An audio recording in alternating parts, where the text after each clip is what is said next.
National conference के और अपने हक में वोट डालने के लिए तैयार करूं।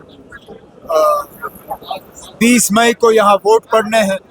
अभी से 20 मई तक जितने वोटरों से मैं मिल पाऊंगा उतनी मेरी कोशिश रहेगी। आज उनका रिएक्शन आया, उन्होंने कहा कि मैं वाहिद वो एमपी हूँ जिन्होंने एब्रोगेशन के दिन कपड़े फाड़े। मैंने उनके कपड़े ये सुनिए ना, फारूक साहब कहाँ थे? शुक्र करें कि वो खुलेआम घूम रहे थे। फारूक अब्दुल्ला साहब जेल में बंद थे जनाब, जिस तरह मैं बंद था, हम सब बंद थे। वो तो खुलेआम घूम रहा था। वो पहले इस बात का जवाब दे कि हुकूमत उस पर क्यों इतनी मेहरबान रही, वो क्यों खुलेआम घूम रहा था, और उसके कपड़े फाड़ने से हमें क्या फायदा हुआ? कम से कम हाउस में कोई बात करता, कम से कम रिकॉर्ड पे कोई बात लाता, कम से कम राज्यसभा में जब वोट हुई तो उस वोट के खिलाफ अपना वोट दर्ज करता, रिकॉर्ड पे तो बात आ जाती। उनके कपड़े फाड़ने से तो रिकॉर्ड पे कोई बात नहीं आई। यहाँ किसको याद है कि उन्होंने कपड़े फाड़े? उनके कपड़े फाड़ने से तो हमें कुछ नहीं मिला। आज उन्होंने नेशनल कॉन्फ्रेंस को टारगेट बनाते हुए बहुत किसने? ठीक है ना, आप करें सर। एमसी यूनिट की जानिब से रिजाइन दिया गया, क्या कहेंगे? कोई बात नहीं। Umar Saab, Kargil unit of National Conference has made a mass resignation over the choice of Indian Alliance candidate. So how you see this?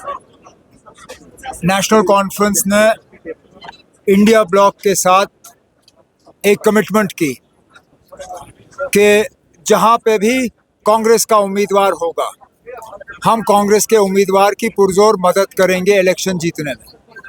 इस सिलसिले में फारूक साहब जम्मू गए, मैं खुद चिनाब वादी गया, और जहां तक लद्दाख की सीट का सवाल है, वहां पे भी हमने अपने साथियों से कहा कि उनको कांग्रेस के उम्मीदवार नमग्याल जी का वहाँ पे वोट के ज़रिए जो है उसको जितवाना होगा। बदकिस्मती से दोनों करगिल के कांग्रेस के यूनिट में और करगिल के नेशनल कॉन्फ्रेंस के यूनिट में इस फैसले को लेके मंजूरी नहीं थी। हमने बहुत ज़ोर दिया और हमारे साथी जो हैं उस बात से नाराज़ हुए और एन मैस उन्होंने पार्टी छोड़ी। मेरे लिए ये ज़ाती तौर एक अफसोस की बात है, क्योंकि मैंने बहुत मेहनत और बहुत कोशिश के बाद नेशनल कॉन्फ्रेंस को वहाँ दोबारा खड़ा किया। 2020 के बाद शायद 3-4 दौरे मेरे हुए नेशनल कॉन्फ्रेंस की यूनिट को दोबारा करगिल में खड़ा करने की कोशिश में।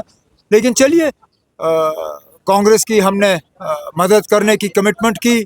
अगर उससे हमारी तंजीम जो है वो ख़त्म हुई तो हम ये कीमत जो है अदा करने के लिए तैयार हैं। क्या वाकई तो लग रहा है तो कांग्रेस आपको सपोर्ट करेगी, क्योंकि ग्राउंड जीरो पे जब से वोट ट्रांसफर करना बहुत ही मुश्किल होता है सर, उसके लिए क्या कहेंगे? अब मेरे किसी के भी इरादों पे या नीयत पे शक नहीं है। मैं जानता हूँ इलेक्शन में वोट ट्रांसफ़र करना आसान नहीं होता, लेकिन मेरे लिए हर एक वोट कीमती है। कांग्रेस के तरफ से अगर एक भी वोट मेरे हक में ट्रांसफ़र होता है तो मैं उसके लिए कांग्रेस का शुक्रगुजार रहूँगा। उमर साहब, आपके सियासी हरीफ कह रहे हैं कि नेशनल भाषाएं दो रिलीजियस कैसे देखते हैं? क्या इंजीनियर रशीद भी अब मैदान में आ चुके हैं, उनका चलिए ना, अच्छा है। मुझे अफसोस इस बात का है कि इंजीनियर रशीद साहब को तिहाड़ जेल से इलेक्शन लड़ना पड़ रहा है, और कौन जिम्मेदार है उनको तिहाड़ जेल पहुंचाने के लिए वो भी यहाँ के लोग अच्छी तरह से जानते हैं। अब मैं चाहता था कि इंजीनियर रशीद साहब 2019 की तरह खुलेआम कैंपेन करे और अपनी बात जो है लोगों तक पहुंचाए, वोटरों तक पहुंचाए, लेकिन उनको इस बात की इजाज़त दी नहीं गई। मेरी हमेशा ये कोशिश रहेगी कि इंजीनियर रशीद साहब जो है वो छूटें, क्योंकि अभी तक उनके खिलाफ कोई चार्जेस फ्रेम नहीं हुए हैं। उनके खिलाफ कोई जो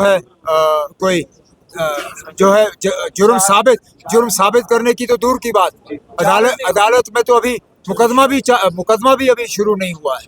तो उनको इस तरह बंद रखना जो है उनके साथ नाहियत ही नाइंसाफ़ी है। चले, शुक्रिया।